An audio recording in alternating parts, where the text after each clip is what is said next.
Hey guys, কেমন আছো? আশা করি সবাই অনেক বেশি ভালো আছো। আজ আমি তোমাদের সাথে শেয়ার করব বেগুন দিয়ে বেলে মাছের ঝোল। তো চলো, এই জন্য আমি প্রথমে ফ্রিজ থেকে মাছগুলো বের করে ভিজিয়ে রাখবো। আর এই যে এদিকে ডাল রান্না হচ্ছে। এবার আমি বেগুনটা চারকোনা করে কেটে নেব।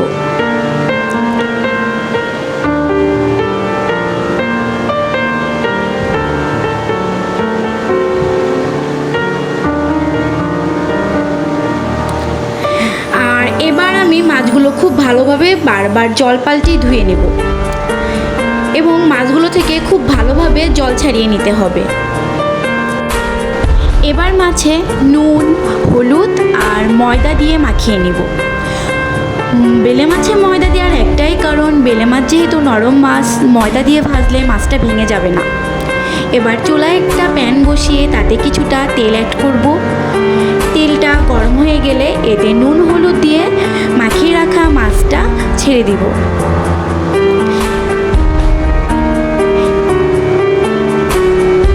এরপর খুব ভালো করে মাছগুলো ভেজে নেব।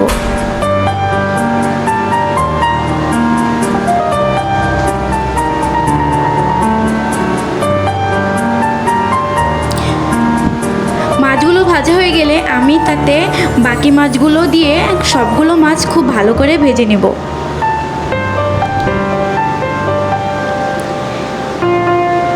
এবার কড়াইতে কিছুটা তেল দিয়ে তাতে কালিজিরা ফোড়নে দিব। এরপর কেটে রাখা বেগুনগুলো দিয়ে দিব। আর এদিকে আমি গুঁড়া মশলার মধ্যে কিছুটা জল এড করে রেখে দিয়েছি। আর এদিকে লঙ্কা বেটে নিয়েছি। এবার বেগুনগুলোতে লঙ্কা দিয়ে কিছুক্ষণ ভেজে নিব এবং গুঁড়া মশলাগুলো তাতে অ্যাড করে দিব। গুঁড়া মশলাগুলো সহ বেগুন আমি ততক্ষণই ভেজে নেব যতক্ষণ না মশলা থেকে তেল ছেড়ে যাচ্ছে।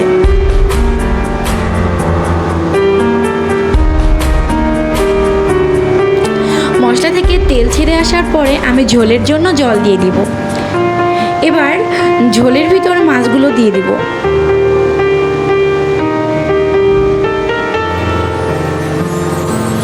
এবার আমি স্বাদ মতো নুন অ্যাড করে দিব।